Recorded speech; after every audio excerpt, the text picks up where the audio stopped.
বাংলাদেশের সবচেয়ে সুন্দর জায়গাটির নাম হচ্ছে সিলেট।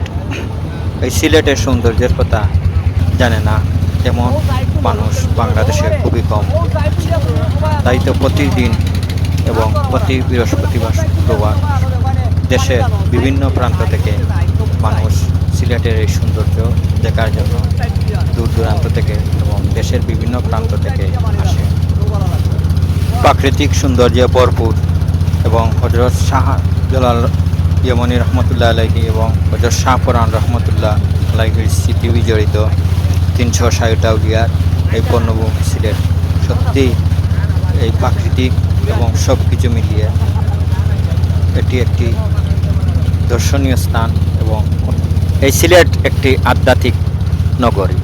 এই সিলেটের চারপাশে রয়েছে প্রাকৃতিক সৌন্দর্যে ভরপুর, যেন বাংলাদেশের সুইজারল্যান্ড বা কাশ্মীরের সাথে অনেকেই তুলনা করে। এই যে জায়গাটিতে আমরা আজ আপনাদেরকে দেখাচ্ছি এটি হলো সিলেটের বুলাগঞ্জ অর্থাৎ সাদা পাথরের যাওয়ার দৃশ্য।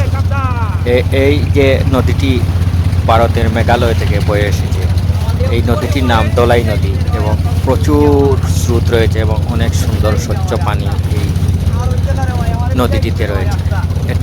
এই পানিগুলো প্রবাহিত হয়ে গিয়ে সুরমা নদীতে মিশে যায় এবং এই যে অজস্র ছোট ছোট ইঞ্জিন নৌকাগুলো এগুলো দেখছেন, এগুলি দেখতে অনেক সুন্দর লাগে বিশেষ করে বিকালবেলা যখন টুরিস্টরা ওইদিকে যায় এবং টুরিস্টরা আসার সময় এই নৌকাগুলো ছুটে চলে টুরিস্টদের নিয়ে যাওয়ার জন্য আসার জন্য। খুবই সুন্দর মনোমুগ্ধকর একটি দৃশ্য। আপনি চাইলে এই জায়গাটি ঘুরে আসতে পারেন।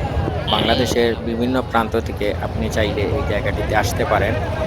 সেক্ষেত্রে আপনি বিমানে, ট্রেনে কিংবা বাসে আসতে পারেন এবং ঢাকা থেকে প্রথম সারির বাসগুলোর মধ্যে রয়েছে ইউনিক, হানিফ এবং এনা।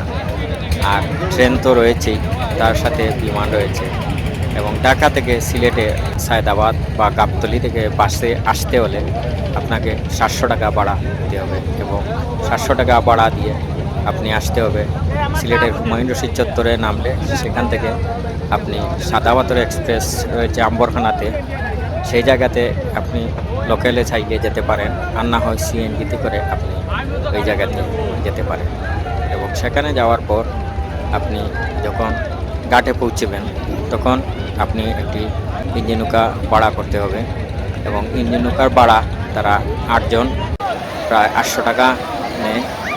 আপনি 800 টাকা গুনতে হবে ওই মেইন স্পটে গেলে। এই মেইন স্পটে যাওয়ার সময় আপনি অবশ্যই খেয়াল রাখতে হবে, আপনি ওই জায়গায় প্রচুর পরিমাণে পাথর রয়েছে এবং যে নদী দিয়ে ভারত থেকে আসা যে নদীতে স্রোত প্রবাহিত হয় এটিতে রয়েছে অনেক পাথর, সেগুলোতে আপনি ভুলেও কখনো লাফ দিবেন না বা খুব সাবধানে পাথরের উপর দিয়ে আপনি হাঁটতে হবে এবং আপনার পাও যাতে স্লিপ না হয় সেদিকে আপনি খেয়াল রাখতে হবে। বাচ্চাদের সাথে নিয়ে গেলে অবশ্যই আপনাকে সাবধানতা অবলম্বন করতে হবে।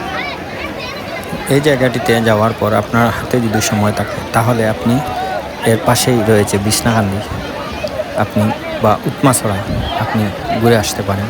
সেগুলো খুব সুন্দর জায়গা, খুবই মনোমুগ্ধকর এবং খুবই অসাধারণ।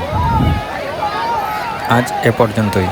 যদি ভিডিওটি ভালো লাগে তাহলে লাইক এবং সাবস্ক্রাইব করবেন। ধন্যবাদ।